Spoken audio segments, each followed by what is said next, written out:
if I'm looking a little bit knackered, it's because our neighbours, not next door neighbours, but next door to next door neighbours, have been having a festival. Yes. All night and all day yesterday and all last night. It has not stopped. Now, I'm not averse to partying and all that kind of stuff, but the music hasn't stopped and it's very loud. I did sleep okay until about 5 a.m. Woke up, couldn't get back to sleep. But yeah, that's probably just because I'm getting old. Hang on a minute.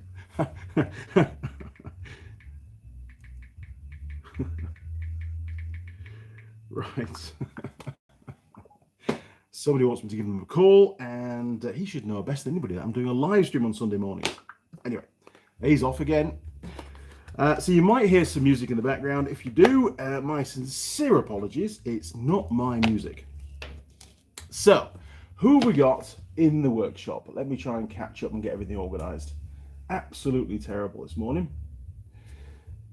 Bum, bum, bum, bum, bum. There we go, look. Volume, go away. There we go. Bum, dum, dum, dum. Who have we got? Who have we got? Who have we got? Who have we got? We have got Simon Rawle. Good morning, Simon. Oh, by the way, haven't obviously been able to get back to Auckland ever since the lockdown started. I live outside Auckland, as you well know, and the PO box is brimming with stuff. So you've sent some things, for those that have sent things across, my sincere apologies. I can't get them collected at the moment. Much to the discomfort of the PO box staff, who keep ringing me up saying, Andy, it's full, get here and empty it please. And I explain every single time, I can't, I'm not allowed into Auckland, so you'll just have to keep hold of it for me.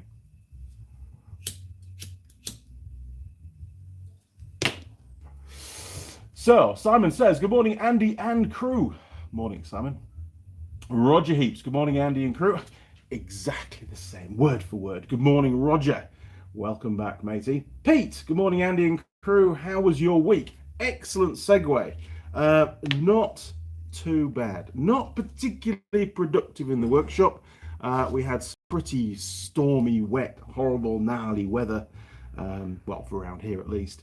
Monday to Thursday, which basically just meant I stayed in the house. Did nothing but admin work and a few emails and bits and pieces. Didn't even get a chance to edit up many videos because I haven't actually done many videos because I've not been in the workshop much.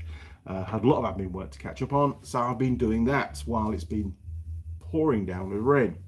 Friday, I couldn't take it any longer, although the sun did come out for a while, and I went out to the workshop and did some fabrication work for a job for work, not for me. That sort of went okay. Plan A didn't work out at all. In fact, hang on a second, I'll show you plan A.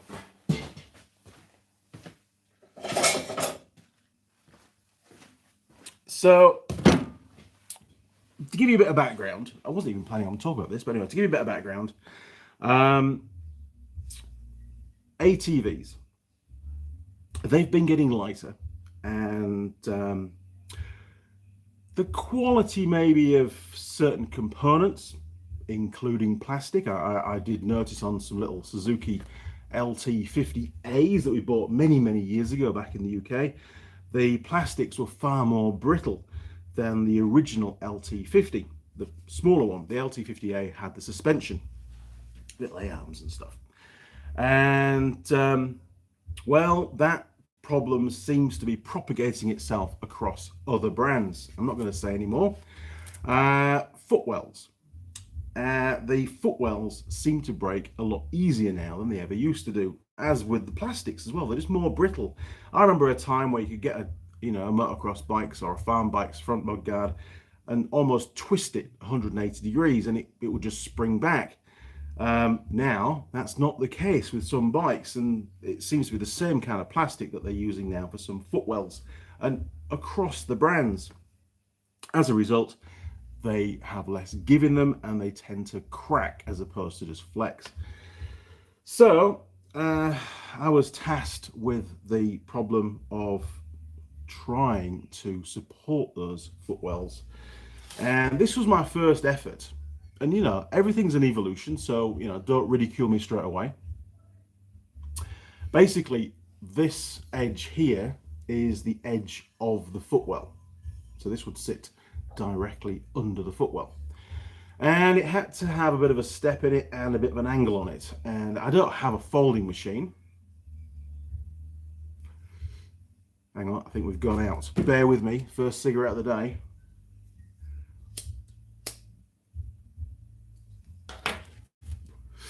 So because I don't have a folding machine and I had to get some really accurate folds, and this is only a prototype to, you know, produce a final drawing to then get these made up properly. And I haven't got the time to make them. A bit of work involved. So what I had to do to get a nice straight edge is I get the slit disc and I have to basically sort of cut halfway through the plate or more, depending on how thick the plate is. This is 3mm plate. And then I can fold it quite happily in the vise and it follows the line of the weakest point, which is of course the groove. And you get a nice straight fold, and I just tack welded it to maintain the angle. And there was probably about 1mm of steel left, so it was quite easy to fold. So I had to do that 3 times. I had to do one down there, and then I had to do a minor one where the slight angle is. No idea what the angle is, it just fits. And I fitted it. And to be fair, I'm sure most of you agree, I'm not the smallest person in the world. Not the biggest either, but to be fair, but a very good example of the kind of load that these footboards can actually experience. And I fitted this and it bolted through 2 original bolt holes. And of course, you know, it was only bolted on one plane, and of course it still flexed a little bit. It wasn't good enough. It wasn't providing enough support. So I had to come up with a plan B. And I have a drawing. Hang on, I'll go and get the drawing. I have made it, but it's still on the ATV.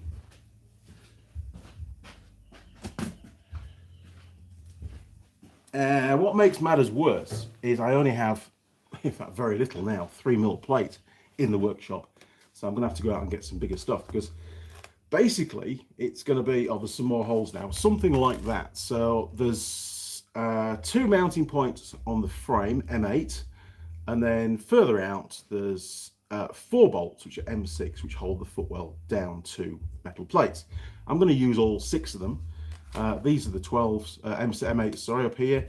And I'm going to cut out certain areas just to sort of tighten the whole thing up, and rather than just clag a flat plate underneath.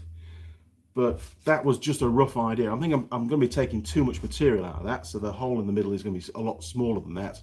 But it might have these little indents on the side. I don't know yet, haven't quite decided. Still work in progress. But it's either going to be 5 or maybe 6mm plates, and then it'll be all laser cut out. But that plate doesn't require any folding. It's just a flat plate, which just happens with a packer plate at one end. I can get it at just the right angle, and it actually uploads the footwell so that it's sort of, you know, it's under tension, so that when you put weight on it, everything's super snug and it's already trying to push up a little bit. So there's absolutely no deflection whatsoever of the footwell, even with me bouncing up and down it. So pretty cool. So that's work in progress. I've got to continue with that and finalize the design, and then get lots of them cut, to be honest. And I've got all the holes to drill, and I'll probably get them zinc plated or something like that, because I really can't bother to paint all of them. And to be fair, they're going to be in a really bad corrosive environment, so I think some kind of plating would be perfect for that. Anyway, so that was how my week went. Saturday, yesterday, made a door. Can't really show you because there's bikes all outside at the moment. But remember the wall we made at the end of the carport? Well, there was a gap that leads up the corridor down the side of the workshop and against the property boundary fence, which is only a wire fence at the moment. And you can still see up there, and it looked a bit scruffy when you drove up the driveway and stuff, because you could see a lot of bikes down there and rang them and stuff. So Mrs. Mechanic said, I want a door. So I've got plenty of timber, so I made a door. It's pretty cool. So that was my week. Anyway, moving on. Stephen Thorne, he's late, and it's now 6:27 a.m. here. But I'm not late. I'm not late at all. It starts at 8:30, and I think we started at 8:30. Mike Bazanski has got parts for his bike. I do read Facebook now and again, Mike. Good job. Good morning, Andy, and the rest of you hooligans. I like that. Yes, hooligan.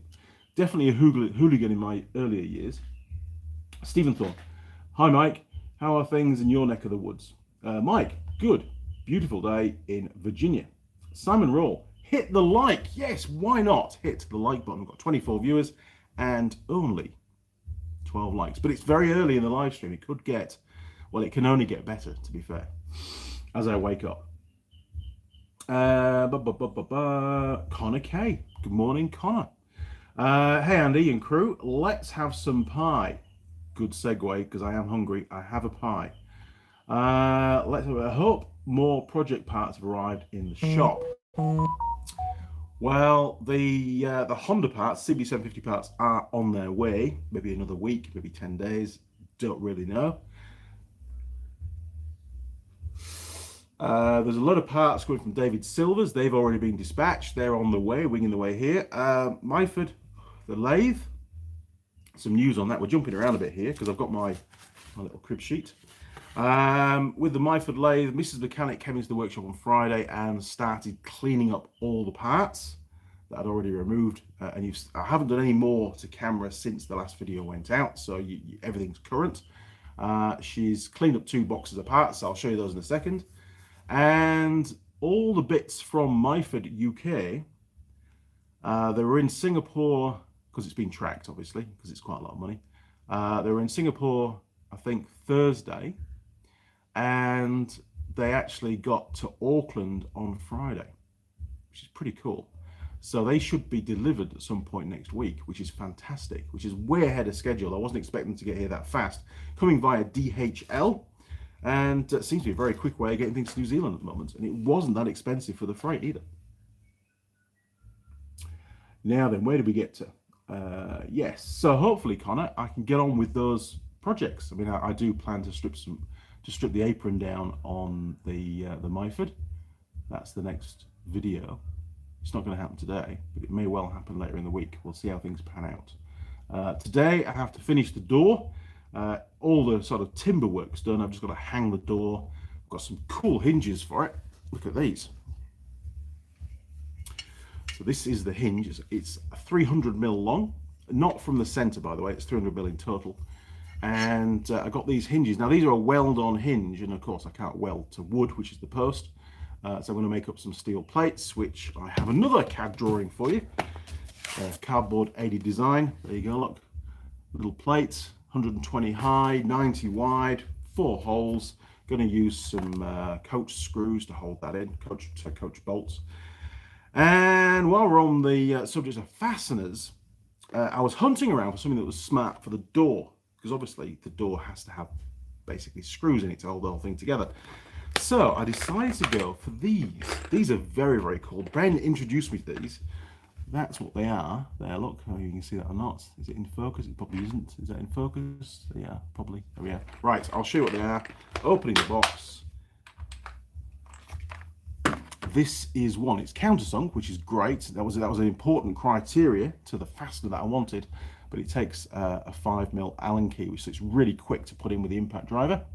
50mm long, which is just under the width of the timber, or the 2 pieces of timber together, and they worked brilliantly. Very, very impressed with those, and not over expensive. I think 100 was about $28, so I bought 2 boxes.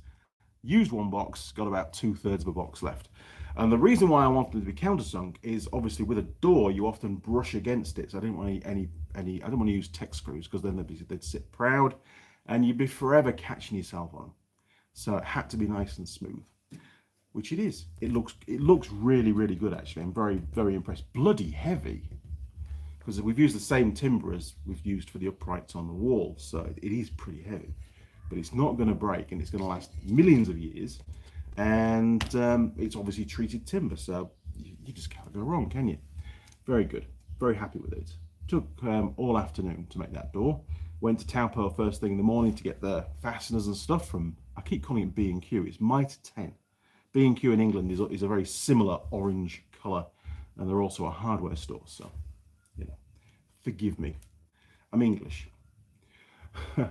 Now, where have we got to? Oh, got to scroll down actually because I scrolled up and it's not auto scrolling. So Connor, yes, I can get on with some projects shortly. Killswitch BB, hey all, good morning, Killswitch. Good to have you on board, matey. Brendan Lee Grant Mills, hi mate. Good morning, Brendan. Hope you're well, sir. Al Elish, hey Andy, how are you? I'm Mr. Mechanic.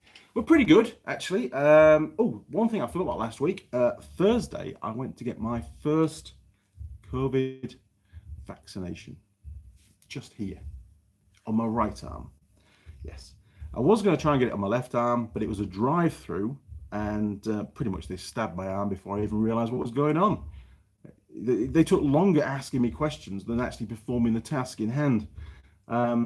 Feel okay. Arm was a little bit numb, well, a little bit stiff, bit achy for the first sort of 24 hours, and after that it was fine. Mrs. Mechanic suffered a lot more. She had hers in the left arm because she was the passenger in the car.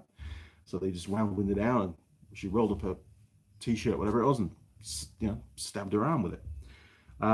She was in quite a lot of pain for the first night, couldn't sleep very well, but she seems to be a lot better now, but still a lot worse than I was at my worst point, which is interesting. Anyway, now, so there you go, Alish. You've got a bit of background health information from Andy Mechanic. Neil Lowe, morning guys. Good morning, Neil. Welcome aboard, mate. Simon, we used to noisy neighbours at that point. I had a 5,000 watt sound system, 10 seconds of feedback from the mic at full belt. Never had any more problems with them. Yeah, it's not often they have parties, but man, it just all night long. There was no stop. It was just all the time was the music. You know, and you think, well, 6 o'clock in the morning, they're going to give up. No, they're still going. And what is it now? And it's probably going to go on all day. And it's too loud to film. So, no filming today. That's all right. I've got other stuff to do that I'm not going to be filming about, so I can cope with that. Now then. So yeah, Simon, I'd love to do that, mate. Either just a power cut would be nice. Maybe I should just go and short something out and blow the transformer up. Jim K. Morning, Jim. My first ATV was an LT50. You see, LT50s have been a fantastic portal to many of us into ATV riding. I like ATVs. I think they're great. It's a very different experience to riding a two-wheeler for sure. And of course, you know, if you ride an ATC, well, you're defying death every second that you're on it. But they're awesome machines as well. And every vehicle type has its own characteristics. And I've spent thousands of hours riding quad bikes around. And I miss it. I used to do it an awful lot. And that's probably why my right shoulder's completely screwed, because I used to, you know, ride one-handed and look over my shoulder at all the customers doing stupid things on the quad bikes. Try to keep them alive. I succeeded. Over 10 years, I succeeded, but it's hard work. Machine NZ. CAD drawing, computer-aided cardboard. Pretty much. Morning, Andy. It's cardboard-aided design, I believe it stands for. Machine NZ. You should know that, because I'm sure you've done it many, many times. Harry Dark. Are you all still in lockdown? Well, pretty much we are. I mean, Auckland is still level 4. Nobody's going anywhere. Although Ben is working, I found out the other day. He's a bicycle mechanic. In fact, it's not just that, he's the service manager now of a bicycle shop with a few mechanics under his belt. He, obviously, bicycle stuff is deemed essential services, here in New Zealand at least, so he's been able to continue working. Bit concerning, because there's a lot of cases in Auckland at the moment. Yeah, there was a truck driver that was positive that decided to just jump in his truck and drive to Hamilton and somewhere else and go home. I mean, seriously, why would you do that? Anyway, people in New Zealand are not very happy with him at all. Something's going to happen. Somebody's going to track him down and something's going to happen. Taking matters into their own hands, I think. The rest of the country, so not just Auckland itself, but the wider Auckland area, the Auckland Super City area, I think they call it, which means that yet again, the northern part of the North Island is completely sealed off to the southern or the mid and southern parts of the North Island, because the borders for the super city extend right out to the coast on both sides. Whether that's a deliberate act by the government, I don't know. I mean, to try and get to the northern part of the North Island, you're going to have to drive out to the coast, get in a boat, go around, dock somewhere north of the border, and then hire a car to carry on. It's a bit of a palaver, isn't it, really? You know, but yeah, I don't think you'd be breaking the rules doing that. You probably get stopped while you're in the boat, to be fair, and they'll be asking what the hell are you doing. But you're not, you're going from a level 2 area to a level 2 area, so it's not an issue. So they couldn't really stop you, I don't think, as long as you could prove where you came from.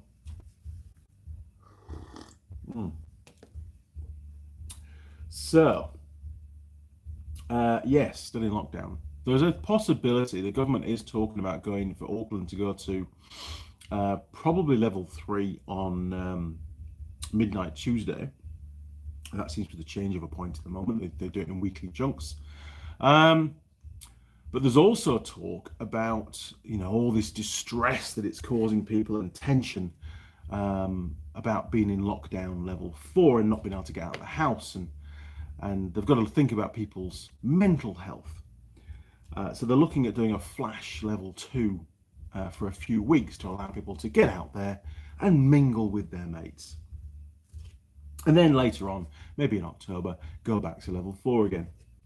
What a stupid idea. Honestly, who on earth would possibly contemplate that that's a good idea? I mean, let's face it, we've only been in lockdown for a few weeks. Some countries have been in lockdown for months. Look at England, you know, so there's absolutely no reasoning behind that whatsoever. And all it will do is lead to the whole thing dragging out for ages and lots more cases and probably deaths as a result. So, stupid idea. Don't support that. Let's just stay in lockdown till it's gone away. Please, Jacinda. Let's not be silly. Anyway, so there you go. That's enough about the old COVID situation at the moment here in New Zealand. Out of leash, 22 people watching and only 6 likes. No, we've had more than that. We've got 20 likes now. That's cool. Brenda Lee Grant Mills. I'm good, mates. Thanks. Got the bike in for MOT next week. Good job. Fingers crossed they won't find anything wrong with it. But if they do, then it's not a bad thing, really, because it means it needs fixing. And just ordered a full set of Bilstein shocks for the car, so got them to fit. Yes, that shouldn't be too big a job. Good job. They're a good quality shock of the Bilsteins. Matt Wicks, hi. Are you in level 4? No, we're in level 2 down here. We can actually move around pretty easily. I could actually be in the South Island right now, driving around, doing my visits to all the motorcycle shops down there. And I've got some training to do, which is pretty urgent. I could do that.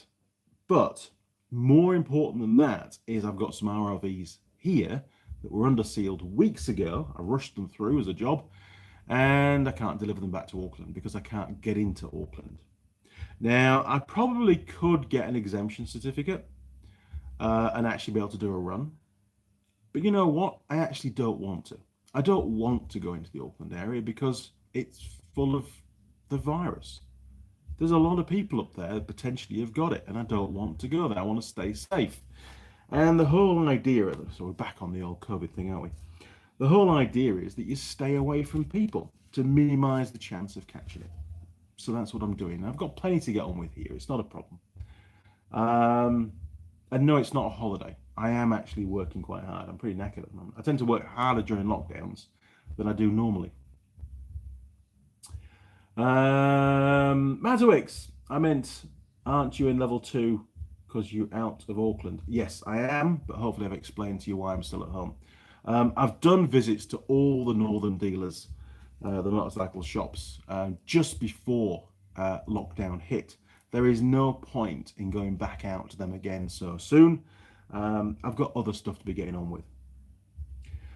Plus, to be fair, you know, I'm pretty high risk kind of a person because I'm seeing a lot of different people, and it only puts their site in jeopardy. If I was to, you know, end up catching it and passing it on to some of their staff at one of the sites, or, you know, Lord forbid, a number of different sites, then it would be a big problem. and I'd feel extremely guilty for it. And there's no need for me to go. There's no benefit of going.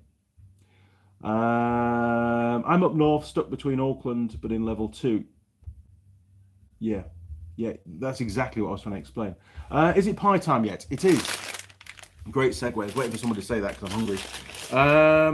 So, the only place I could get to with a pie that I hadn't had before, yes, is Wild Bean Cafe. Now, they've actually knocked down my regular petrol station in Taupo, so I had to go to a different one. Now, this is the standard, the normal, not the, what do they call it?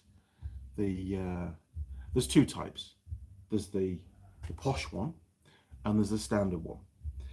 Gourmet, that's it. We've done the gourmet steak and cheese from Wild Bean Cafe. This is the poor person's pie. This is the basic one. It's smaller, it's lighter. It's probably not quite cooked for as long to save electric. I don't know. But let's go and chuck it in the pie cabinet and we'll do a rating on this. Wouldn't it be weird if this ended up scoring more than the gourmet one? Right, here we go. Unplug you, turn you round. Let's go. Oh my word, can't get to the button. Right, to the pie warmer. Dum dum dum dum dum dum dum dum dum. So hungry.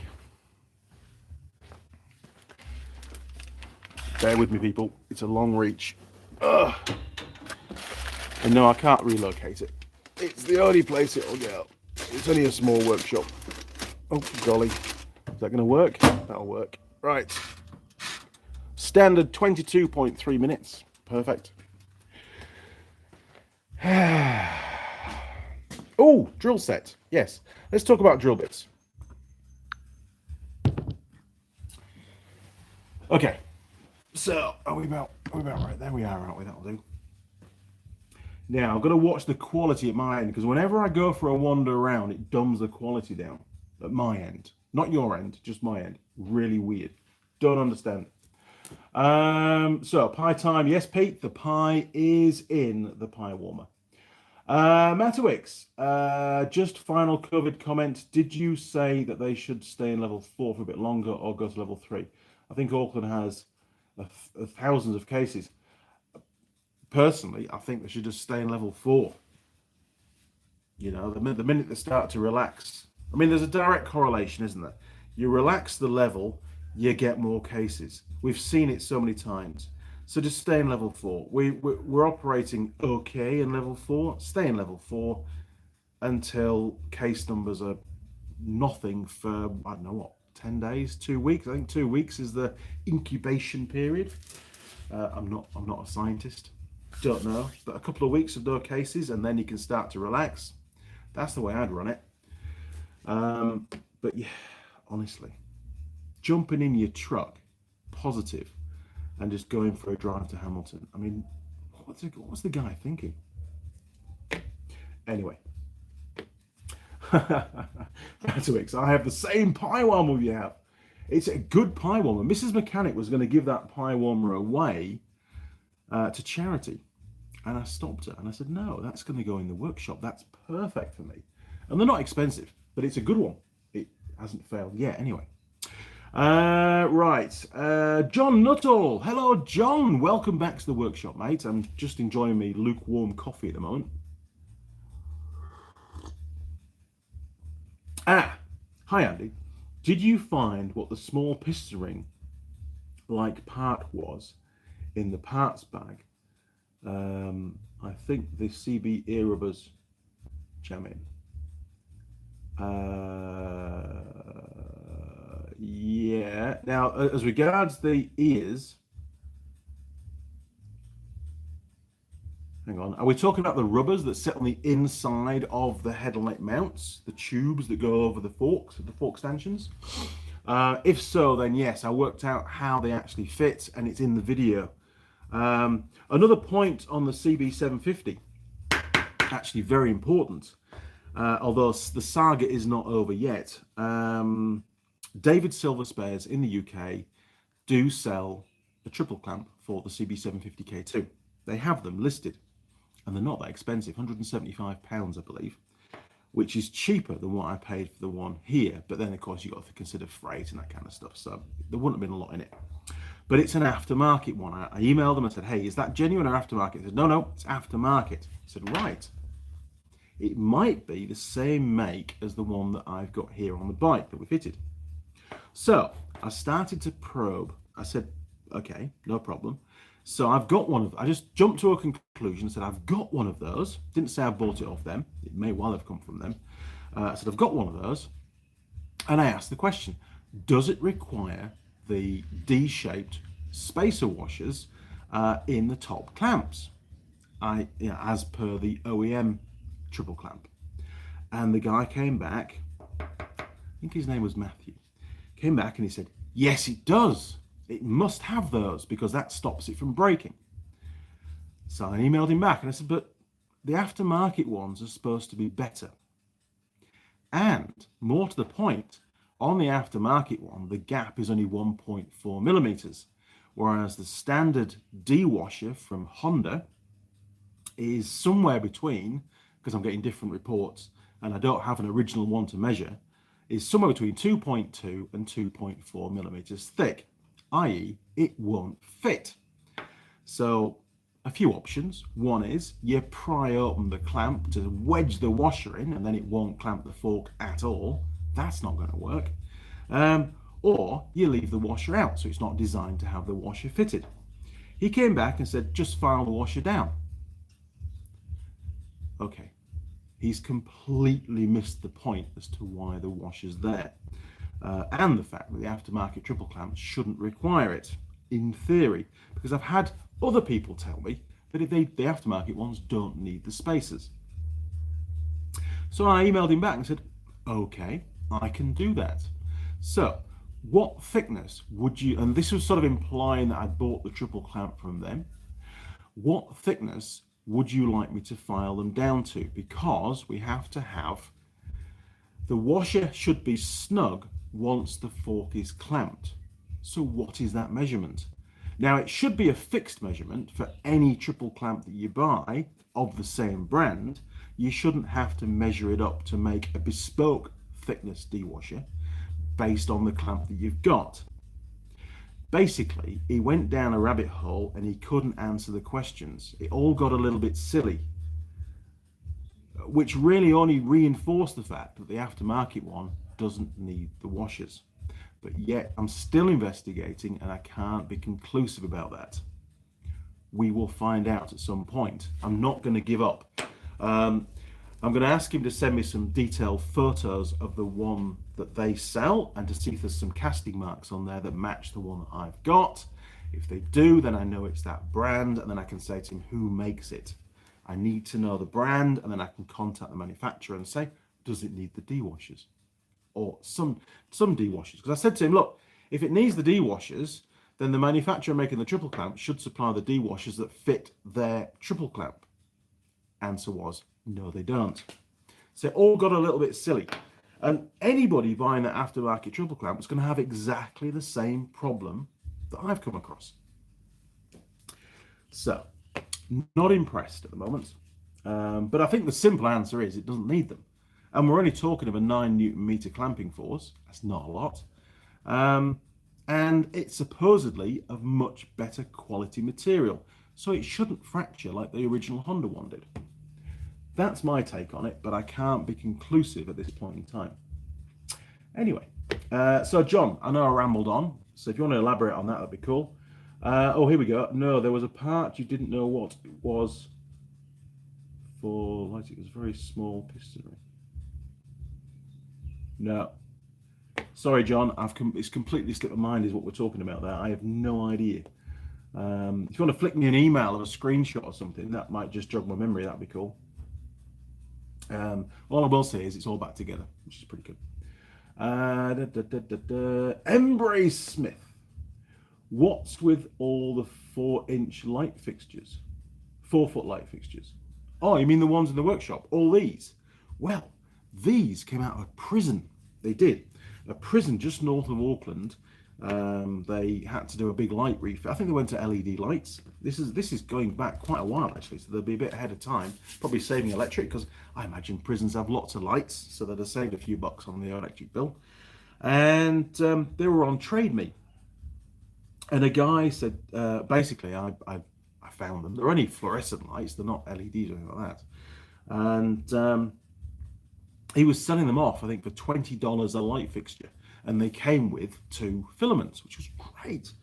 So I went down to his house. I think I bought about a dozen or 14 online. That was all I could afford at the time. And it's all I really needed at the time, because my workshop was a lot smaller, covered in a big tarpaulin. Under the boat, it was packed, solid, with these light fixtures. And he dragged out 14, and we put them in the back of the Patrol, and I took them home. I've managed to buy, I think it was 4 more a few years later, because they're really good. They're a metal surround. They're very, very strong. They're ideal for the workshop because you can clatter around bits of box section and stuff, and it doesn't cause the bulbs to break. They're very well protected. The bulbs are quite far recessed in. So there you go. That's why I've got them at the moment. At some point, they're going to get converted to LED, not just the LED tubes that you just pop in. I'm actually going to strip them out and use the same carcass and put them back in again. I think they're really good. I like them. They're very sort of industrial style with all the little notches down the side and stuff. Plus, the notches are brilliant for hanging things off if you're spraying. Just a few, use your S hooks or bungee cords, and you can just hook so many things up on them. It's great. As long as they're not too heavy. Small parts are great.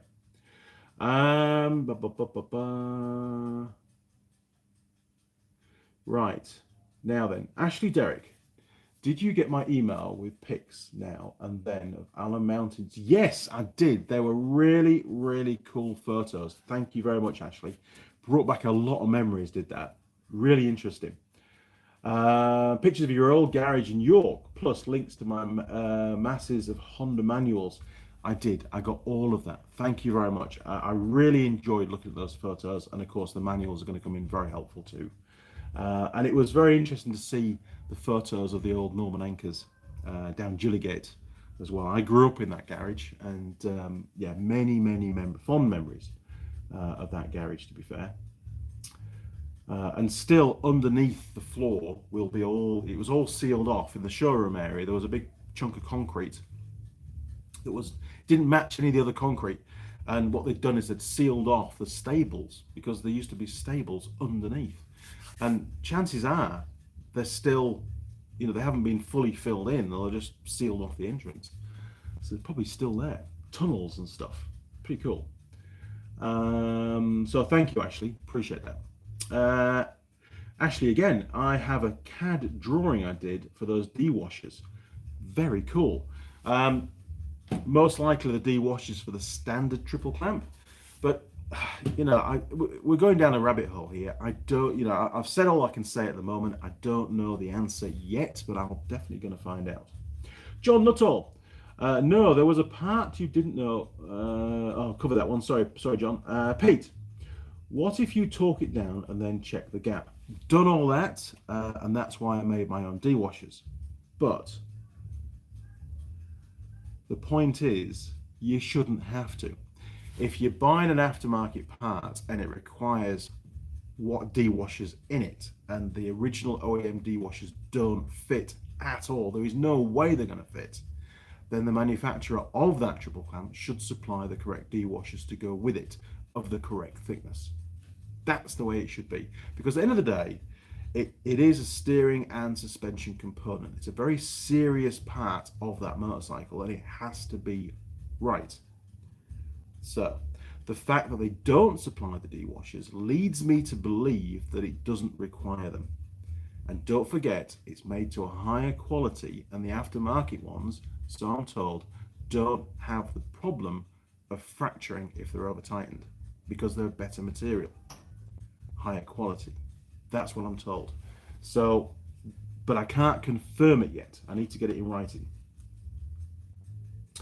So you're right, Pete, you could do that, and that's basically what I've done for now, but there's a high chance they're going to be taken out. Simon, no need for him to go down a rabbit hole. A quick email to his supplier for tech info. agreed. I need to dig deeper. I need to get him to do that for me, and he just didn't even offer it. Ashley Derrick, a lot of David Silver's aftermarket parts are from Yamiya and PMC in Japan. Right, so maybe I'll email both of them and ask them directly. Take David Silver out of the equation, because I don't know actually if it came from there or not, but it probably came from one of those two suppliers, manufacturers. Have I caught up with the comments? I have. What a good little discussion that was. I enjoy that. We've covered all sorts of stuff, including trying to solve Jacinda's problems at the moment. So, drill bits. Okay, so I was in, I nearly said B&Q again. I was in Mitre 10 yesterday morning, and the day before, I needed a 13mm drill bit. Now, 13mm, they're pretty common because they usually come in a set, and the largest drill bit in most sets, and you know, you're hard pushed to break them. So you'd think I'd have one kicking around the workshop. Could I find a 13mm drill bit? I could not. So while I was perusing the aisles with my face mask on at Mitre 10, trying not to spend money, or trying to resist the urge to spend money, I thought, I know what I need. I need a 13mm drill bit. I'll buy one while I'm here. So I found a Bosch one, and it was $32 and a few cents for one drill bit. And I'm like, ooh, that's a bit pricey, is that? So I hunted around the shelves, and right at the back of the bottom shelf was these. One box of Frost drill bits. Now, I've never purchased Frost drill bits before, not knowingly anyway. This is a 25-piece set, and it goes from 1mm to 13mm in 0.5mm increments, which is pretty good. So there's a lot of drill bits in there. I haven't even opened it yet, actually. Let's have a look. See if we can get into it. Can we get into it? I don't know. Oh, it's got a screwy thing on it. Maybe I can use the plate to open it. I could always walk over to the toolbox, but I don't know. Anyway, hang on a second. Jeez!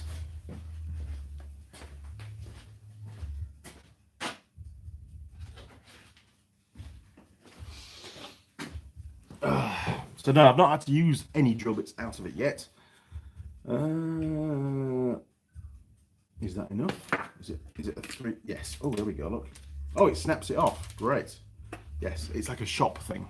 It's not a permanent fixture, so you get a little clip at the end, which is nice. Oh, look at that! It cantilevers open. So we have, we have the drill bits. Look at those. They're pretty cool, actually. I like the little display cabinet they come in. Very nice. I do try to keep my drill bits. Well, my best drill bit set always stays in the box. Then when a few of them get broken, they all get thrown in a drawer, and I start all over again. So my question to you is, have you come across this brand before, Frost drill bits? And if you have, are they any good? They're not a sponsor of the channel, obviously. I paid for these. These were $48 for the whole set. Only about, well, $15.50 more, and you get an extra 24 drill bits. Brilliant. Meant for metal, wood and plastic. Made in Australia. And they say, it's got some stuff on the back just for interest. Features. Suitable for general purpose drilling in metal, wood or plastics. Ground from solid high-speed steel for durability. Helpful hints. Always apply firm, constant pressure. Withdraw drill bit regularly to clear the flutes. Tilting the drill bit after the hole has been started could cause the drill bit to break. Yes. Use Sutton Tools Venom Cutting Fluid, item M800-0250, to extend the life of the tool. Oh yes, they've got something on PPE. And they're made in China. Made in China, manufactured to Frost specifications. Frost is a registered trademark of Sutton Tools. Made in China. Wow. Chinese, everything's made in China these days, isn't it? Anyway, we'll find out. I will find out how good they are. The drills that I normally use, bear with me, because the pie's not ready yet. Bear with me.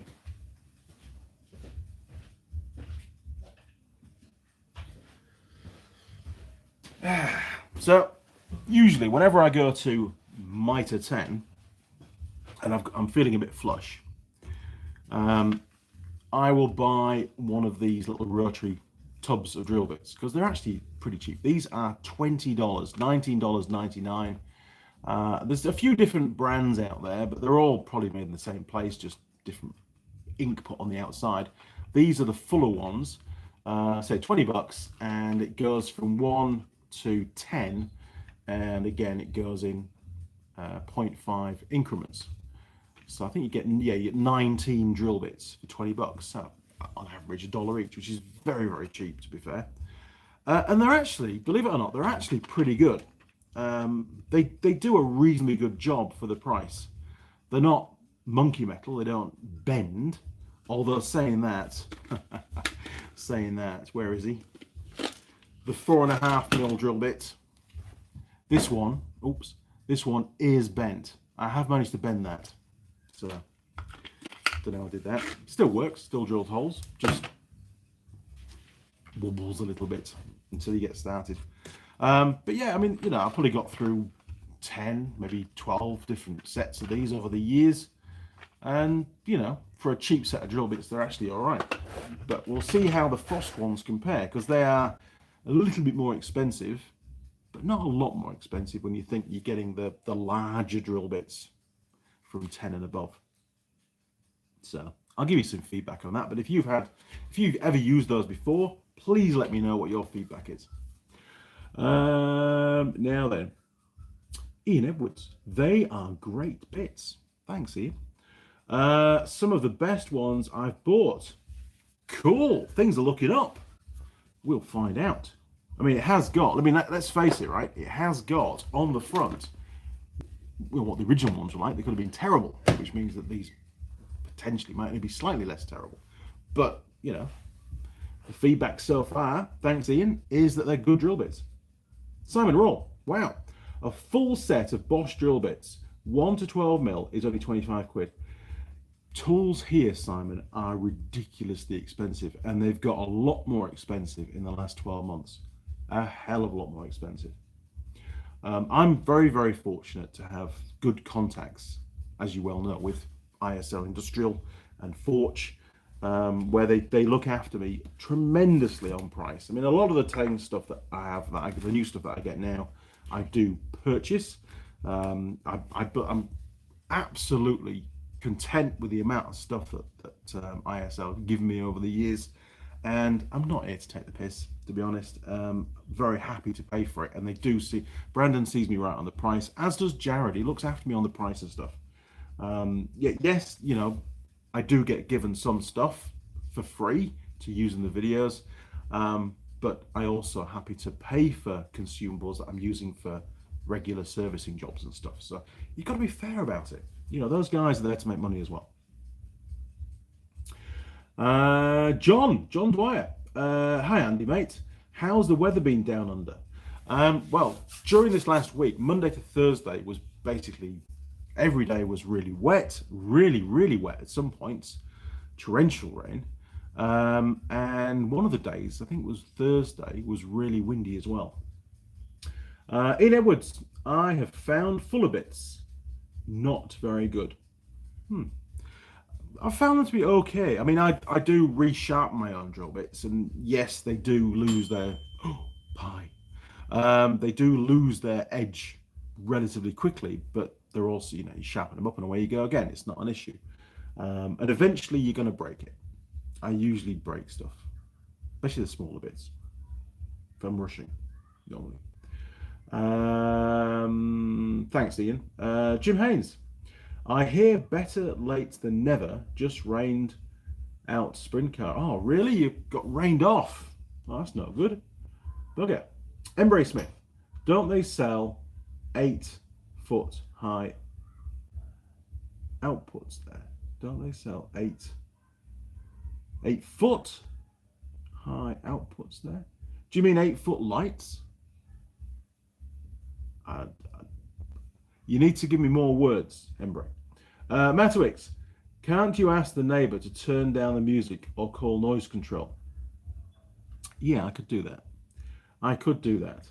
I'd rather not, to be honest, because it just puts a target on your back because they know that somebody's called, and I can work around it. And they're having fun. And to be fair, there are some days that I make a lot of noise, give and take. But I don't make noise for like 36 hours constantly. No, that is just not acceptable in my book. Anyway, Ian Edwards, yeah, I'm great at breaking 2mm to 5mm drill bits. Yeah, the little ones, they get away, and I no longer can I sharpen the little ones. I can't see what I'm doing anymore. It's all I give it a go. It's a bit of just do it with feel, you know, because I've done so many over the years, but I can't see what I'm doing. It's too small. Embroidered, looks like they are hug from Unistrut or Jindog or whatever it's called on NX. Embray, what are we talking about? I have no idea what you're talking about. Are we still about lights? I don't know. Simon, I tend to buy the smaller drill bits in stubby, harder to snap then. Good call, actually. Good call. It's not often I use anything less than really about a 4mm. I tend to use a 4mm as a pilot. Sometimes a 3 if I've snapped the 4. But I tend not to use the little tiny stuff. I've got loads in the drawer that probably have never been used. Pete, wow, 36 hours. You're a saint. Well, not really. I mean, I suppose it helps a little bit because I'm partially deaf now. I'm sure I am. More the grinding. Matawix, is the import situation with motorcycle parts, etc., still bad? Not only is it bad, it is getting worse, and it is going to continue to get worse. That's what I've been told. It really is not good at all. Global stocks, and this is across brands and car stuff as well. Global stocks were have really been depreciated over the last sort of 6 months. And it's going to take a very, very long time to replenish those stocks and to then ship them out. Manufacturers are hunting around, so manufacturers of vehicles are constantly hunting around for new suppliers of parts because their original supplier is either closed down, is on permanent shutdown, their output's plummeted to like 15% what it should be. There's just an unprecedented level of problems throughout the entire chain of supply of parts globally. Really couldn't say it in any other way. It's absolutely screwed. And you're starting to get the response, no, we haven't got any. No, we don't know when we're going to get any. And no, you can't have one. And we don't know when we're going to get them, and we don't know if we're ever going to get those again. So those suppliers now are looking for alternative brands to fill the gap to keep selling that particular item. It really is a massive problem. Yeah, sure, some countries are worse than others, but you know, it is an issue. It really is. I mean, there are some motorcycle shops here in New Zealand which now are not purchasing through their normal parts channels. So let's say a Honda shop would normally order through Honda New Zealand. They haven't got any of that particular part. They're not, the part's on back order. It's not going to be in for 3 months. They will then go online, find a retailer in a different country that's showing stock, and they'll pay on a credit card and they'll get it sent by air freight to solve the problem. Aftermarket parts are in exactly the same situation, where no stock of many items. As soon as the OEM part runs out, the aftermarket stuff is very, very quickly follows, because the dealers just buy it up and it's all gone. And then there's nothing. So then you've got to start sourcing stuff from further afield, and what they're finding now is further afield also is in the same problem. They don't have any. So that plan B or plan C has now gone. It's not available for many parts. Matowix, I think you said you can't buy a DR200. Was it DR2? Yeah, I think DR200s had run out of stock. I don't think they had any. I think they've got some again now, but they didn't have any for a while. Dave123, Andy, what's a good oil to use on that points felt that's found on British motorcycle? Oh my God, what was it? It wasn't oil. It was a grease. I've forgotten. It's in. I tell you what, it's in the video when I did the points on the CB750.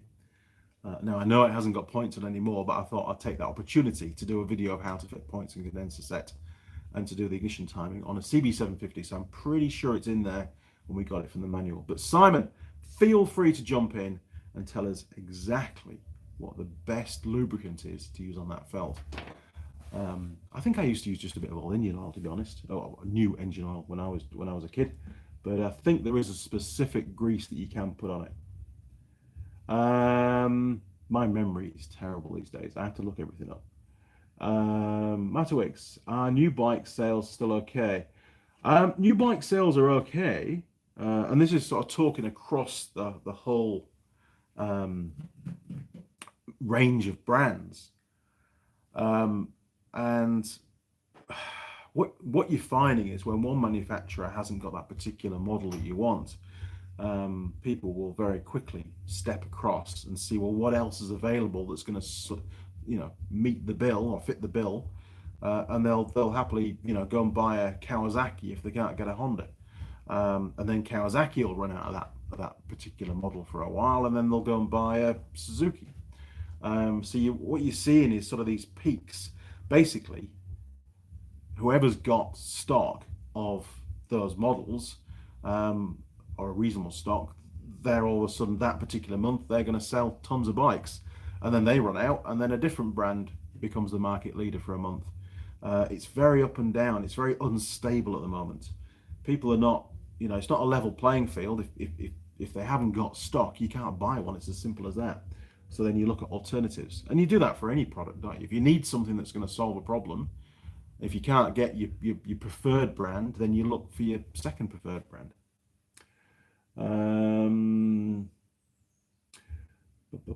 John Nuttall, you have an email, lol. Thanks, John. I'll check it in a second. I need to get my pie in. Simon, I just use sewing machine oil. There you go. Simon uses sewing machine oil. I don't have any of that because I don't have a sewing machine. Mrs. Mechanic has one though. I wonder if she's got some. Right, let's go and get this pie. It's definitely pie time. Dum dum dum dum dum dum dum dum dum dum. Is it burnt? I don't know. Has it been stood for long enough? Yes, it definitely has. Is it going to be hot? I hope so. Right. Bomb. Oh, look at that for a camera shot. Bloody good. Should be a cameraman, really. Right, there we go. Turning around. Brilliant. Okay. Now, Simon, I was thinking of you this morning. And, you said to me, hey, why don't you just put your score sheet on something where you can wipe it off and start again, rather than write out a new piece of cardboard. Well, this morning I looked at the old piece of cardboard and it was pretty tatty. So I got some new cardboard. Well, I say new, reused, and I rewrote it. But this time I put some clear tape where I need to write the scores. And I can wipe it off. No expense spared in the Andy Mechanic workshop. Okay, I'm going in. Here is the pie. Remember, this is the standard version, not the gourmet. I think they call it classic. This is the classic version of the steak and cheese from, where was it? Wild Bean Cafe. All right, so Wild Bean Cafe, steak and cheese classic, not the gourmet. We've already scored the gourmet. And looking at this, it's actually pretty well glued up. There's no gaps between the top and the main casing. Looking underneath, again, very integral, isn't it? Good strong structure.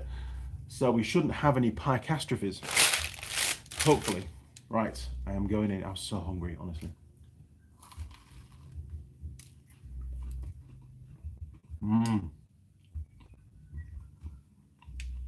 Nice crisp pastry. We have got some failure now developing around the on the lip. Okay, hello, I'm a pie. Right. That wasn't very funny, was it? So we're just got one chomp. We're starting to get some give now. It's compromised the structure. It's still definitely a pie you can eat on the move at the moment, whilst driving, no doubt, as some people would do. Not that they should do, but I'm sure that they would try, because, you know, get on the move.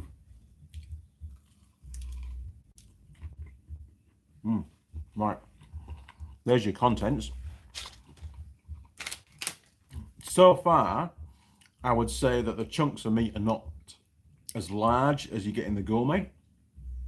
And taste is okay. It's all right. Again, I definitely prefer the taste of the gourmet one. And I've had a lot of those. I've had way too many of those. In actual fact, I think there's some of those in the fridge right now, because I came out with a big handful of pies. Because, you know, whilst you're out shopping, getting supplies, you need supplies not for one day, you need supplies for a few days. So we'll start to score. One more bite.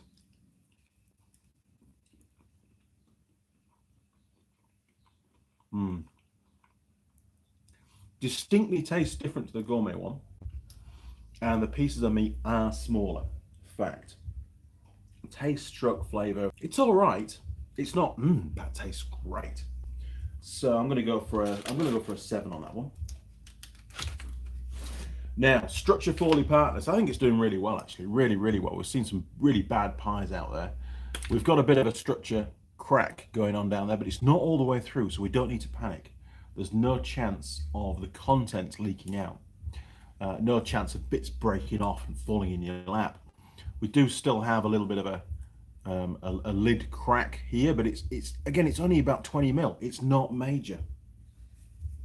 So Structure Foley Partners, I think it's probably one of the best we've had, to be honest. I'm going to give it a 9. I think it's really good at the moment. That might change, people. It might change. Okay. Right. Runnability test. Are you ready? 45-degree angle, 30 seconds. Ish. Okay. Anything going to fall out? I should move my hand, really. This is critical because, you know, you might be, you know, concentrating on the road, not where you're going, you know, or where you are going and not on the pie. And you just accidentally tilting the pie. You know, you could be changing gear, could be reaching for your phone. I don't know what you do when you drive, do all sorts of stuff.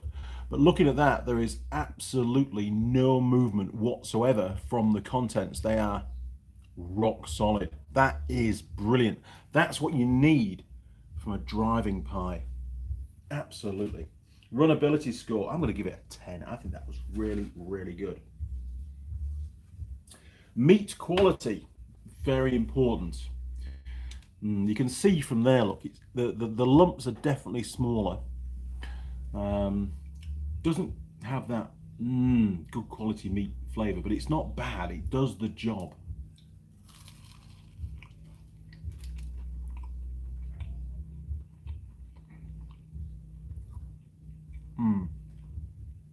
I would say the largest pieces of meat in here are about 10 millimeters across.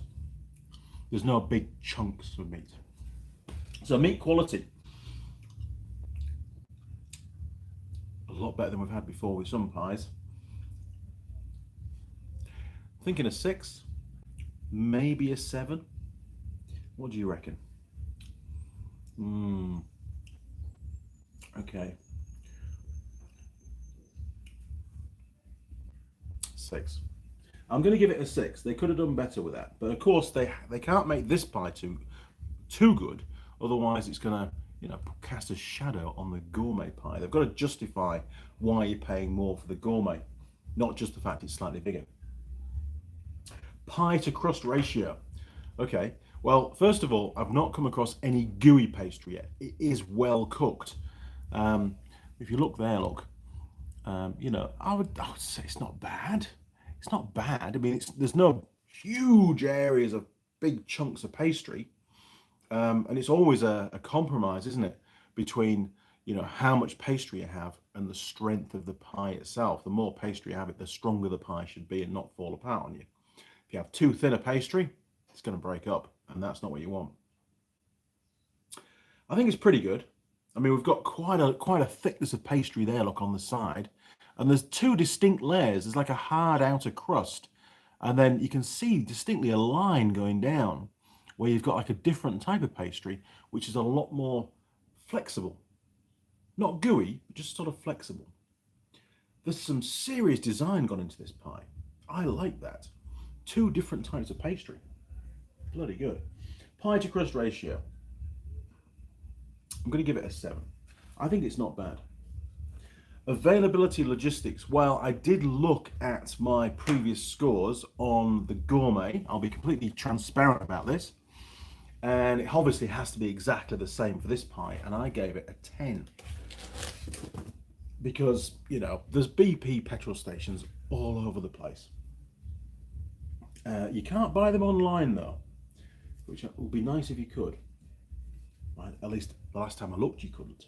If you can, I'll be ordering some. Pastry taste rating, very, very important, the pastry, because it makes up quite a bit of the pie. So we'll tear off a chunk. Oh yes, very good. Pretty much all pastry. Crunchy.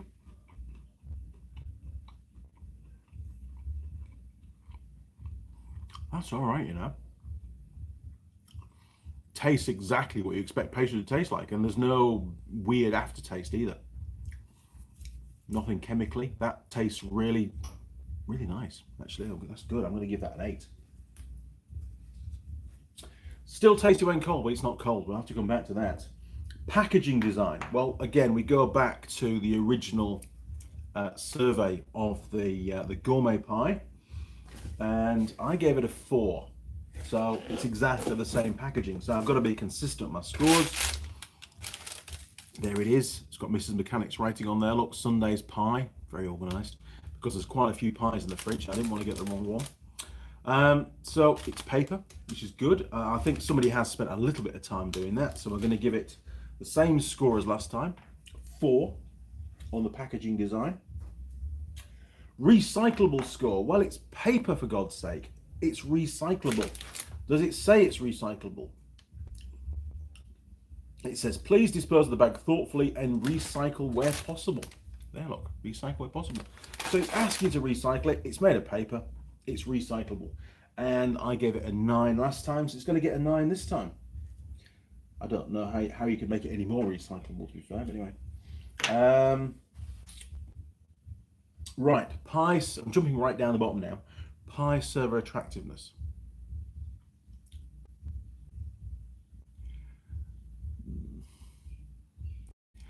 Yeah, it's a difficult one. It's all Simon's fault. 4, maybe a 5. I think a 4. That's the number that jumps to mind. I'm going to give her a 4. Okay, let's crack on because I need to fill up.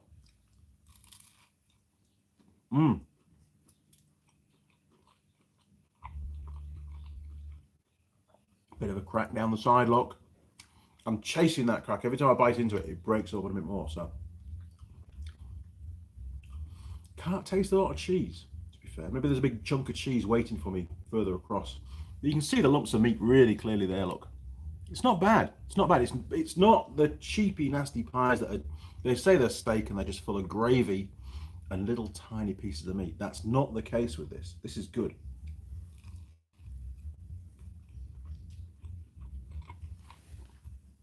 Yeah, look, just constantly bombarded by chunks of meat.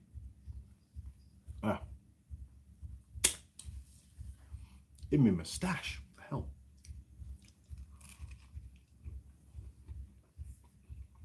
the hell? Cheese. There's the cheese. We've got cheese, people. Changes the whole dynamic of the flavour. One thing I would say is the cheese wasn't very well spread around the pie. Didn't really get any cheese for the first bit. Doesn't taste like processed cheese. Tastes quite, again, quite tasty cheese. Good job. Okay. So we've still got, still tasty when cold. It is now cooling down. It's quite cold in this workshop today. But not fully cold. but it hasn't lost any of its sort of flavoring. It still tastes great. Post pie heartburn, nothing yet, but we're not post. Stuffability score, I can tell already that I don't need another one. This is definitely enough for a pie.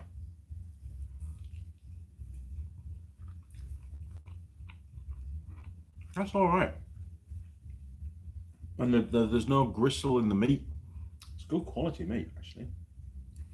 So I gave it a 6. I'm going to check if that's a 7. The meat actually is really good quality. It's just smaller pieces.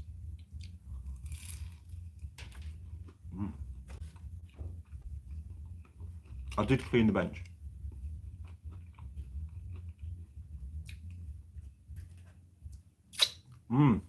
Nice. Grinding dust and pie. Can't go wrong.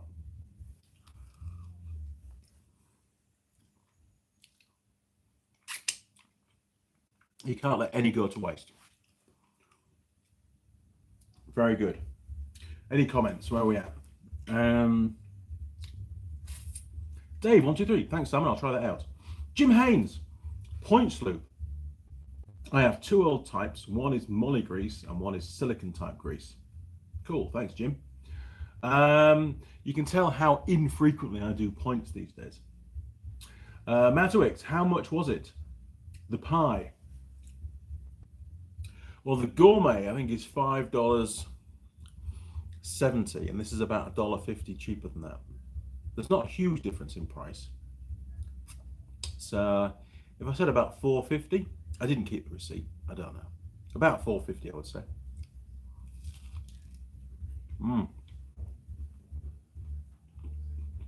It's good. It is actually really good. So, stuffability score.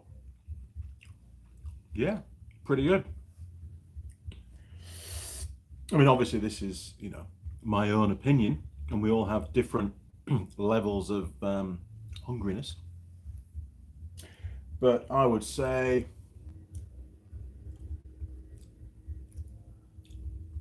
if I'd had it with a coffee, I absolutely wouldn't want anything else. And yes, I know I've got a coffee, but I only have a little sip. And it's stone cold. I'm going to give it a 7 on that. I mean, you could feel more stuff for sure.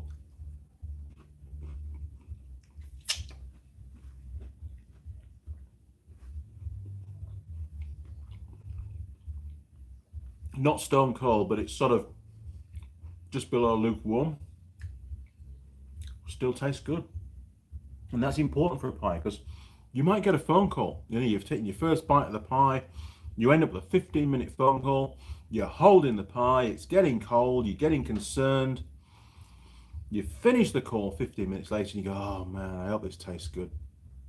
You bite into it and it still tastes good, even though it pretty much is cold.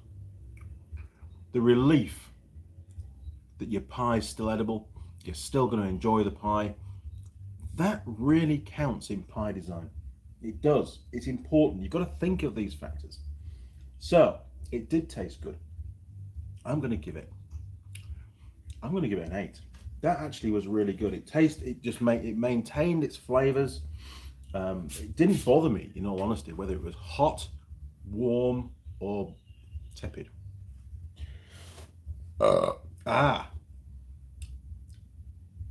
It repeated on me. Heartburn. Possibly. There is a chance. I'm going to give it a 7 for now, but that score may well drop, but I won't know for the next hour, and of course the live stream will have finished by then. So we'll give it a 7. Right, all the scores are in. All we need to do now is tally it up. So you need to give me a hand with this, double check my arithmetic. Here we go. Dum dum dum dum dum dum dum. Going down. Can I get it all in? Yes, I can. Right. Oh, we've got a bit of reflection going on. Hopefully you can see all the numbers. So 7, that's 16, 26, 33, 40, 50, 58, 60, 58, 66, 70, 79, 86, golly, 93, 97. Does that tally? Does that work out? 97. Okay, can you? So we've got 7, 9, 10, 7, 7, 10, 8, 8, 4, 9, 7, 7, 4. Comes to 97. Hopefully I've got it right. I'm sure you'll tell me if my arithmetic's wrong. Okay, so we're on the green pen today because the blue pen's about worn out.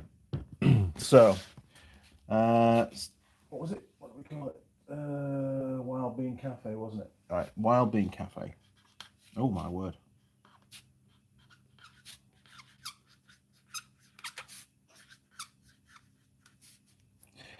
And this was the classic.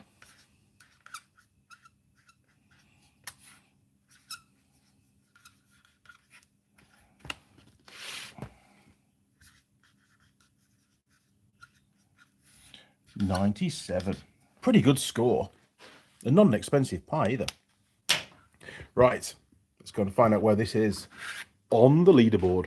Dum, dum, dum, dum, dum, dum, dum, dum, dum. Oh, off again. Right, 97. Make a space. Needs to go above there, doesn't it? Make a space, make a space, make a space. Going down in the world. 97. Oh, it's just pipped Esquires by 1. There we go, look. Yes, I know they're not level. It's all right. So, Wild Bean Cafe Gourmet Steak and Cheese at 103. So, for the extra 6 marks, you spend another $1.50, approximately. Baker's Son Steak and Cheese, 102. Mackenzie Steak and Cheese, 99. Wild Bean Cafe Classic Steak and Cheese, 97. Esquire's Cafe Steak and Cheese, 96. Irvin's at 93. Dad's Pie Steak and Cheese, 89. I Love Pies Angus Steak and Ale, 89. Oxford Pies, 88. Bake Shack Steak and Cheese, 84. Jester's, 83. Mrs. Max, 83. Makitu Pie, 75. And the Big Ben Steak, Cheese and Bacon, XXL, 64. Did not like that pie. Will never buy it again. Sorry, Big Ben. There you go. We got another one in the can. Good job. Right, back to the bench. Look at my workshop. Honestly, it's looking a bit messy, isn't it? CB750. Woohoo! She runs now. She's great. I do like my workshop. Oh, I nearly bought another lathe. I sent the guy an offer. He didn't accept it. I nearly bought another one, another Boxford, because it came with a lot more tools. And then I was going to give it, well, probably give that one to Ben and then keep the Myford. But anyway, yes, I like my workshop. It's a cool workshop. It's a bit messy, but hey, all workshops are messy. Right, where are we at? I don't know. Let's catch up with some comments. So there you go. Was my arithmetic correct? I hope so. I did a lot of marking when I was a teacher. Pie gone. Jeez. Cold coffee. Come on, Mrs. Mechanic. I should have another coffee by now. Ooh, I've decided, you know those CB radios that I got? Well, when they're not in use between the ute and the bike, which will be any other time that we're not doing the trip, which is most of the time, I'm going to put the base unit here in the workshop, and we're going to use the handheld version in the canteen so I can place orders and then they can turn up. I thought that was a brilliant idea. So, you know, Mrs. Mechanic didn't think it was such a good idea, but I'm sure she'll come round to the idea. I'm sure she will. I'm sure I'll work my magic on that one. Coming down a bit, there we go. Right. So, where did we get to?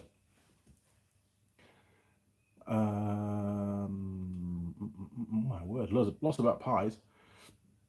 Oh, another burp. I might have to lose a mark. We'll see. Robert Medina, weed is legal in the US. Well, that's brilliant. It's not here. Matawix, Big Ben pies fall apart. The base is too soft. There's a lot of problems with Big Ben pies. It's a good name, Big Ben pies, but it just doesn't live up to the name. I don't like them.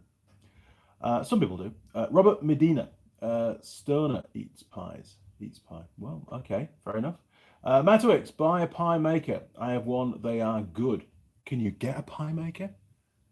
Do they exist? I didn't even know you could buy a pie maker. I'm going to have to get a pie maker. Mrs. Mechanic can make our own pies. That will be awesome. The pie reviews are next level now. Cheers, mate. Thanks for that. Matowix, Westie's pies are all gravy. Really? They can't call them a pie because it's not 6% meat. Yeah, unfortunately, gravy and pastry is cheap compared to the meat. And yeah, you're right. The cheap pies, they just pad them out with crap, to be honest. Embry Smith, where is everyone from locally wise? New York here. Well, I'm near Taupo, or Taupo, as some people call it, but I'm Yorkshire, I call it Taupo. Just for the hell of it, just to annoy people. I know it's wrong. Well, is it wrong? Is it really wrong? Because some signs here have got the little marking above the O, I think it is, and some signs don't. So you pronounce it differently based on the sign that you're reading. Just a thought.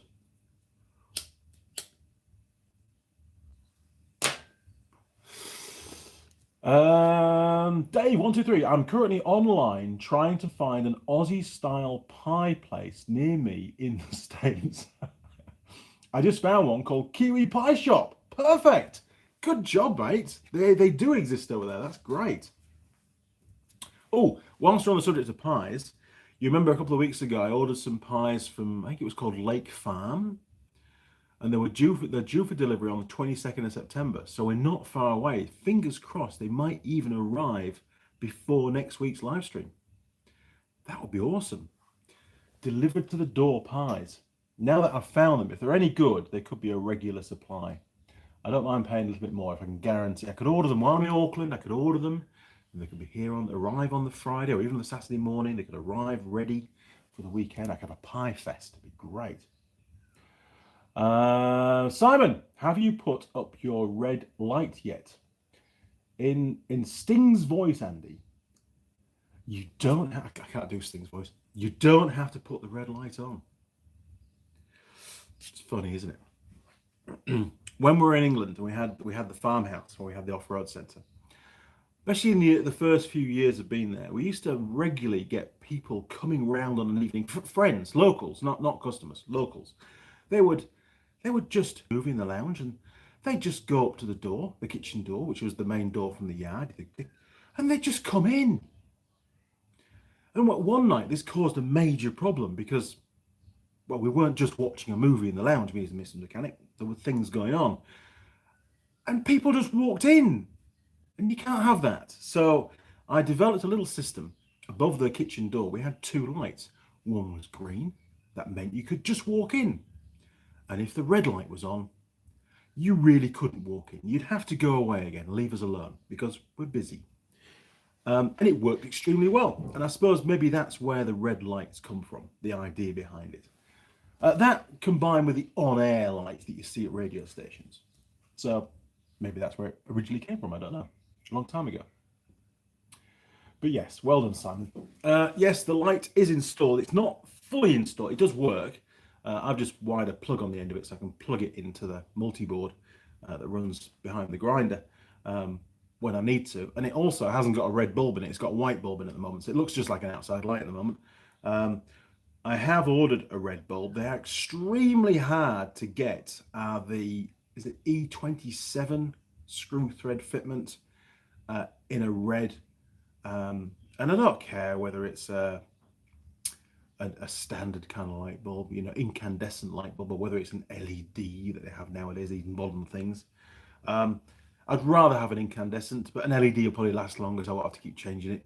Whatever, as long as it gives off a red light, I don't care. Yes, I could spray inside the lens with some red paint, but I haven't got any red paint, and it'll only peel off with the heat, so that's a non-starter. So eventually I'll get the right bulb, but I have got something coming for the switchgear side of it, because I want to have something in the workshop that has a light on it that shows me in the background that I've left the light on outside, like a telltale. So just planning my attack. Massively overthinking the situation as always. Oh, hang on.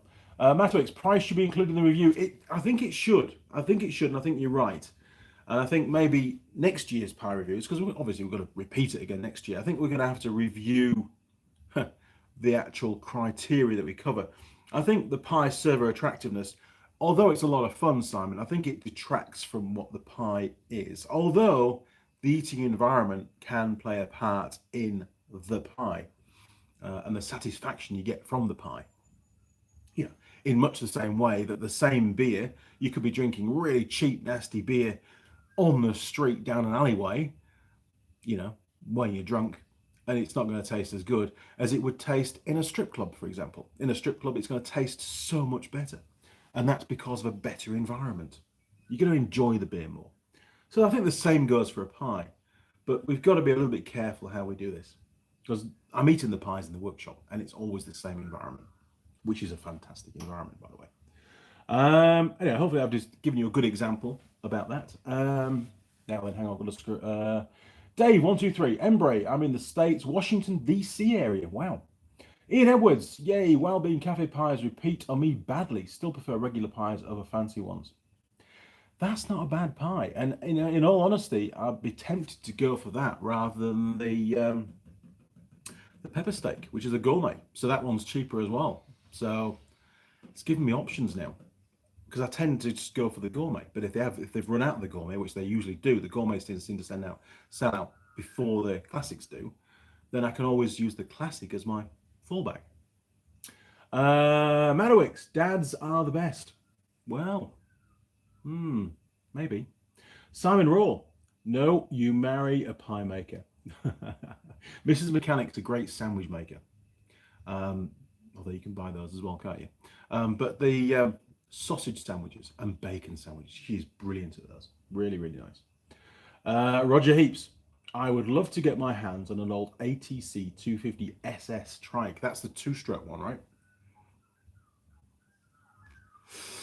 Like rocking horse nowadays, those things. Very expensive as well, if you can find one. Neil Lowe, Bunnythorpe near Palmerston North. I'll have been through there many times. George Body 90, hello everybody. I'm late, just got off. Cheers. Well, that's all right, George. You've joined us now. Good job, mate. 33 viewers and 32 likes. 34 viewers. 2 of you haven't clicked the thumbs up yet. What's going on? That was a great pie review. So I'm told. Ian Edwards, haha. You dead now, mate. Your missus is going to wring your neck.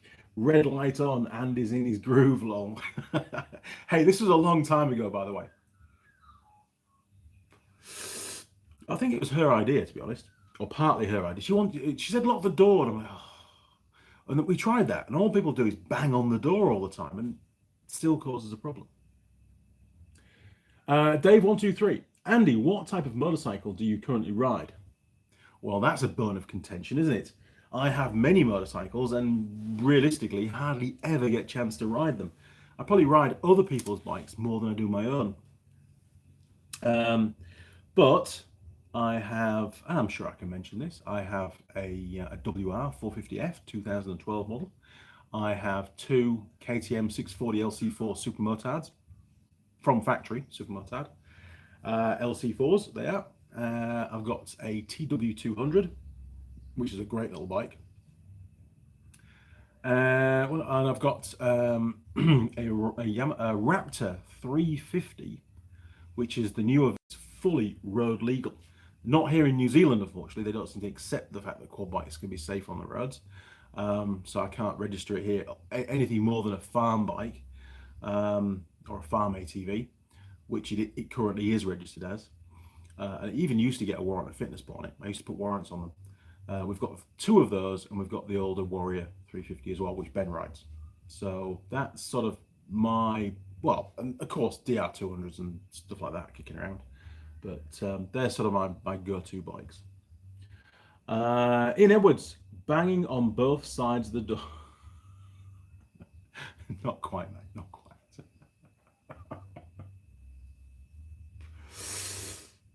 Somebody had to say that, didn't they? Yes, you're probably right, Mrs. Mechanic, if she watches this live stream, which she may well be watching it right now. If she is, Mrs. Mechanic, I need another coffee, please. We'll find out. Roger Heaps, note two-stroke, just the same as ATC 250. Super red, just a little lighter, etc. Oh, okay. The two-stroke one, the two-stroke racing ATC that Honda made, is a phenomenal piece of kit. Those are the ones that are really expensive. There are still people selling the 250 big reds. Just keep your eyes open. They definitely do hit trade me every now and again. But the ones that are in really good nick, that have been sort of, refurbished, they fetch good money. Simon, Ian Edwards, no, they were making pies.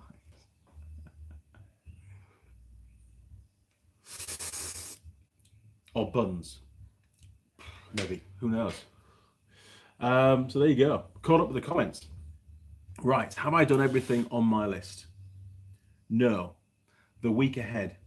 What's going to happen in the next sort of 5, 6, 7 days? Well, we know there's going to be another live stream next Sunday morning, that's for sure.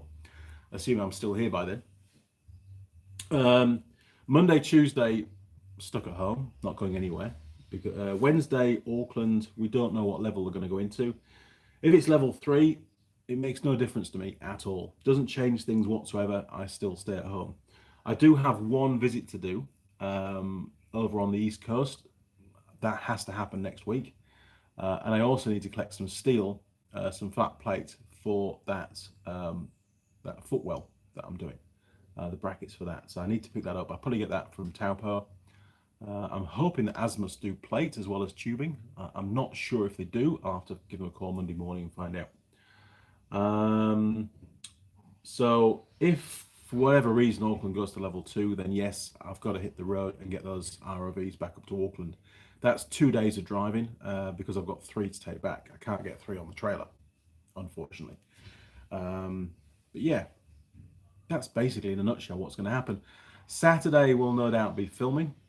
I really have to start cranking out some more videos again now. I was getting some real good momentum going. And then, of course, work got in the way. Oh, hang on. There's somebody at the door. We know what that is, don't we? Hang on a minute. Are you watching the live stream? Thanks, Ollie. Coffee, please. Thank you.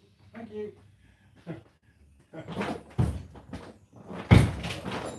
Doesn't shut anymore. Oh dear.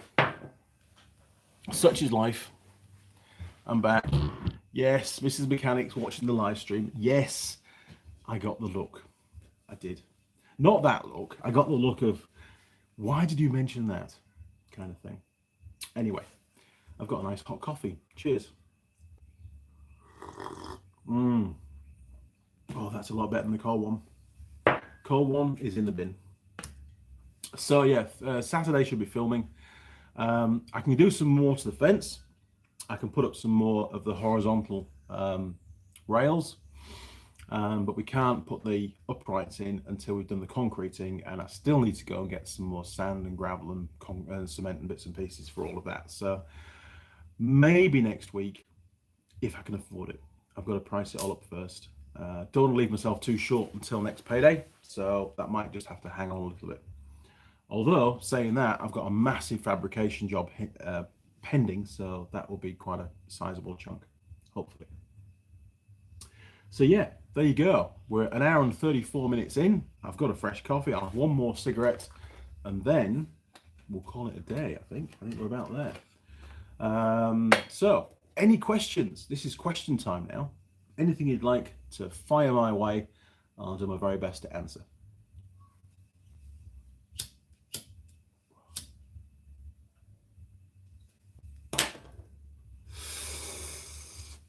My live stream on the viewing side on the laptop keeps freezing. Is that a problem for everybody, or is that just a problem at my end? Good question. I don't know. Roger, hello to Mrs. Mechanic from the deep south. Yes, thank you, Roger. She's looking forward to the trip, actually.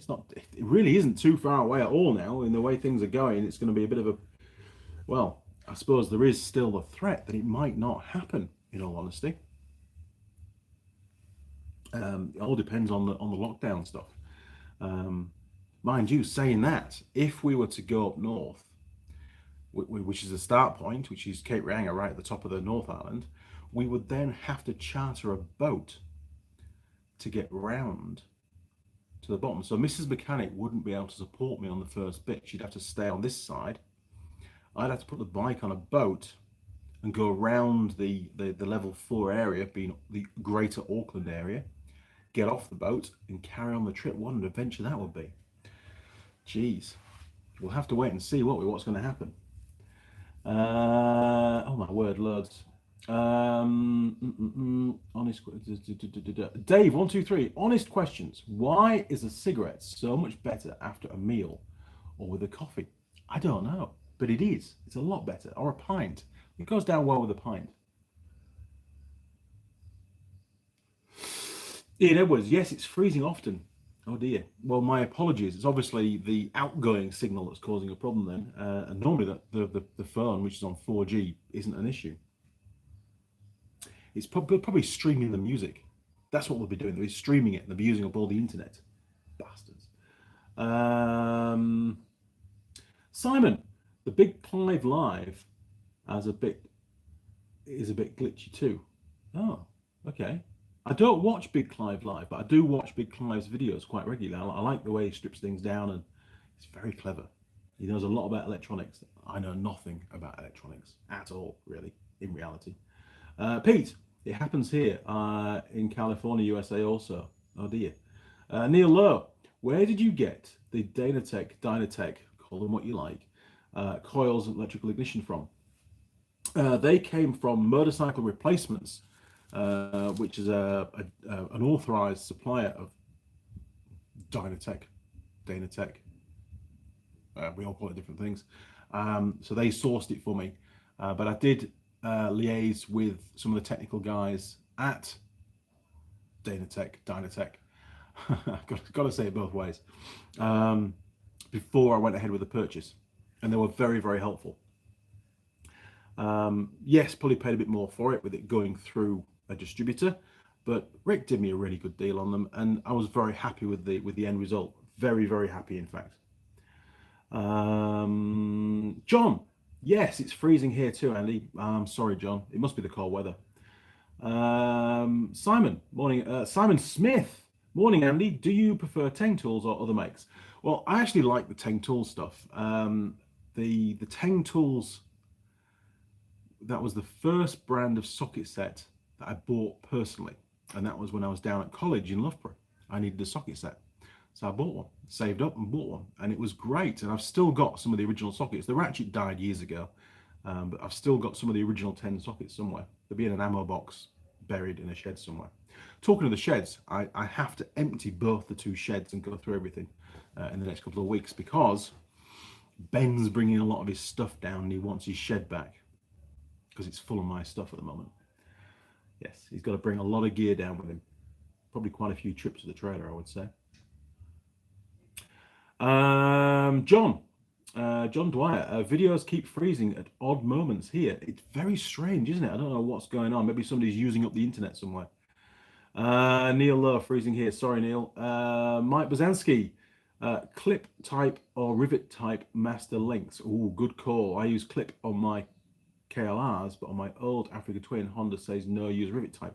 I think it has a lot to do with the guides and the way that the guides pass, or the chain passes the guides. If you've got one of those wraparound guides, like on the trail bikes and stuff, you can be very careful, because there's a good chance the chain, you could whip sideways a little bit and clip onto there, and that might dislodge the clip-on type link. For peace of mind, I much prefer the rivet type links. Once they're on kind of thing. But saying that, for convenience, sometimes, certainly on the smaller bikes, I'm quite happy to use the clip-on type. But for the big stuff, definitely a rivet link. I wouldn't dream of using a clip-on type chain link on anything over sort of 400cc, I suppose, really, because if it lets go, it can cause a lot of damage, and you tend to be traveling a lot faster on those kind of bikes as well. Roger, Can't you get the through pass to get through Auckland without stopping? I don't think so. I haven't investigated yet. Would make complete sense that you could, or you should be able to, but maybe it's just too hard for them to manage. Maybe they just don't want people traveling around as much, and maybe that's a really good way of stopping that from happening. Basically, it's giving them three separate zones in the North Island, as opposed to just two. And it's stopping people going through currently what is the Auckland area, which is the hotspot for the virus at the moment, I suppose. Dave123, why did you use the green 3 ohm coils over the 5 ohm black coils on the 750? I used the 3 ohm because that's what Dynatech told me to use. They recommended the full kit. They put it all together for me, and then I ordered it. So I just went with their advice. Simon, anything over 125 rivet. There you go.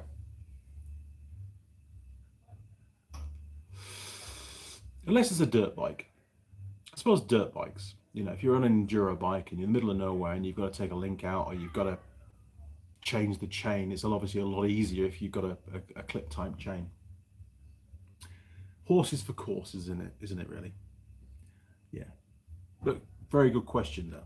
Very good question. And saying that, a lot of people don't have the ability to rivet over the rivet type links, so maybe they're more likely to go for the clip type. Embray Smith ran clips on every Harley I ever had. Wow, you're brave. You are brave. I'll give you that. Good job, Embray. So what am I going to do today? Well, today I've got to hang the door that I made yesterday on Mrs. Mechanic yesterday afternoon. We got a lot done yesterday afternoon. It was really good, actually. Very productive. She's a really good helper in the workshop. She's really getting the hang of how I operate. And a real good sort of second mate. You know, she can now start to see where I'm going next. And when we were making the door, I was showing her how I was making it and where I was getting all the measurements from. So, you know, she's sort of learning at the same time, and it's good for her. It's really good. And she enjoys it. She really enjoys helping out, especially when it's something for the house, you know, for the garden, to make the place better for her to live in. She really enjoys that side of things, and doing the lathe as well, doing the Myford. That's going to be Ben's lathe, so she's very happy to chip in and do her bit and make life a little bit easier for me, because otherwise I just don't have the time to sit there for hours cleaning stuff, to be honest. She does a really good. In fact, you've not seen it, have you? You need to see what she's done. Jeez, I haven't shown you. Here we go. I'll turn you around. 3, 2, 1. This is what she's done so far. Look at that. Bloody, I know she's cleaned the one with the chipped tooth. There's a new one of those coming. Hopefully it'll arrive. She's done an excellent job. Absolutely spot on. Very, very impressed. And the amount of grime that came off this back plate here that mounts the motor was unbelievably bad. Really bad. But no, it's come up extremely well.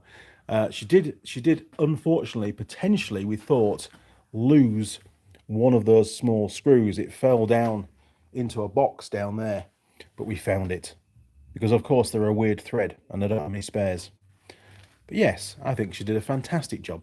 Very, very happy with that. Good job, Mrs. Mechanic. Right, back to the bench.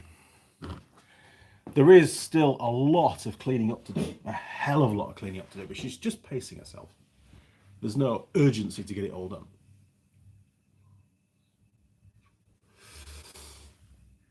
Dum dum dum dum dum dum dum. Got to get the forge clock in. Look at that.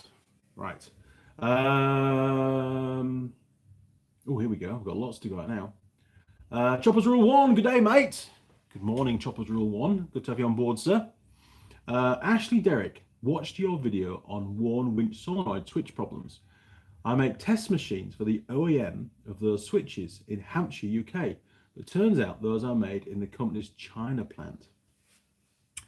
Had a lot of problems with those worn contactors, they call them, don't they? They're not waterproof by any means, and we get a lot of corrosion build-up, especially when the machines are used on farm and there's a lot of effluent that the machine's being driven through.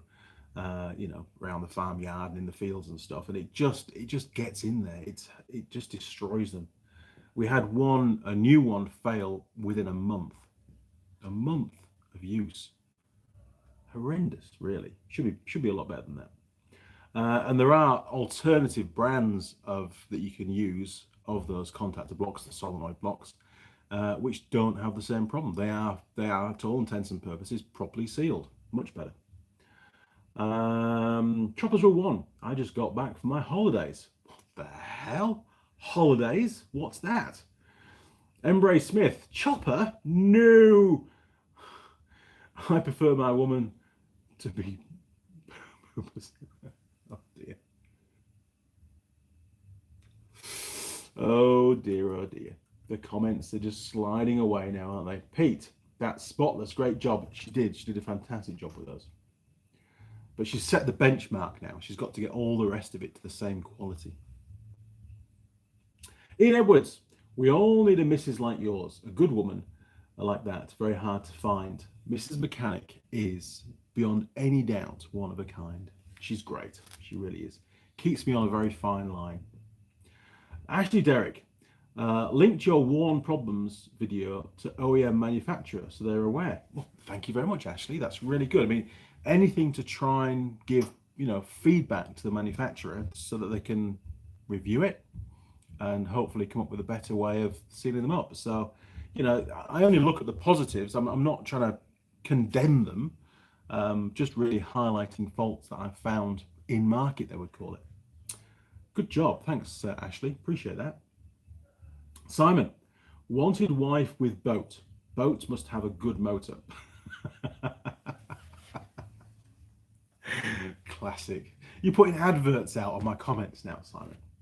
I'll spread the word for you. There's a lot of boats in New Zealand. Maybe you should come over here. I'm sure you'd pick somebody up with a good boat and a good motor. John, what make of vaccine did you have? We have the Pfizer vaccine here in New Zealand. Whether that's good or bad, I've no idea. I'm still alive, which is the important thing. Choppers Rule 1. I haven't had a holiday in 2 years. I did 1,000 kilometers on half a tank of diesel in my ute. I love my diesel. That must be a decent sized tank though, to be fair. 1,000k, 600 miles. That's bloody good going. The Nissan Patrol without towing didn't make a lot of difference if I was towing, to be fair, but it was a 4.2 normally aspirated with a manual gearbox. Still got it outside. It's rusting away, unfortunately. And no time or motivation at the moment to do anything with it. But I won't be selling it, that's for sure. That would do, I think we got over about 750 kilometers, because the actual speedo is in kilometers, the odometer. About 750 to a tank normally. I think it's a 90-litre tank, but it is a big brick and it's quite heavy, and it always had loads of tools on the back and stuff. So yeah, so yours is a lot more efficient than my Nissan Patrol, that's for sure. I must admit, I remember I used to up the tire pressures to reduce the rolling resistance to save money on diesel. It did work, but the grip went out the window, especially on mud terrains. You have to be very careful in the wet. Lots of slidey sessions. Simon, the Pfizer chiefs predict the Pfizer chiefs predict riots. I thought you said rot for a second then. Riots, oh dear, that's not good. Bugger. Okay, crew, well, I finished my last cigarette. I'm still drinking my coffee. I have a 4-cylinder turbo. Holy moly, that is very efficient then. Considering it's turbocharged, it must be very light-footed. Just cruising around. Good job. That's it. We're at the end of the live stream. I've got work to do again now. It's been great talking to you this morning. Really enjoyed it as always. Thank you very much for spending your time listening to me babble on and eat pie and drink coffee and smoke cigarettes and things. I appreciate all the input that you guys have in helping me do what I do. Lots of really valuable information comes through on the comments and on emails and bits and pieces. I have got that email to check. I will check it, I promise. I'll do it after the live stream. And just thanks for your support in any which way that you've supported the channel. Thank you very much. And I'll see you next Sunday, 8:30 a.m. and I'll try not to be late. All right, crew. Cheers. Over and out.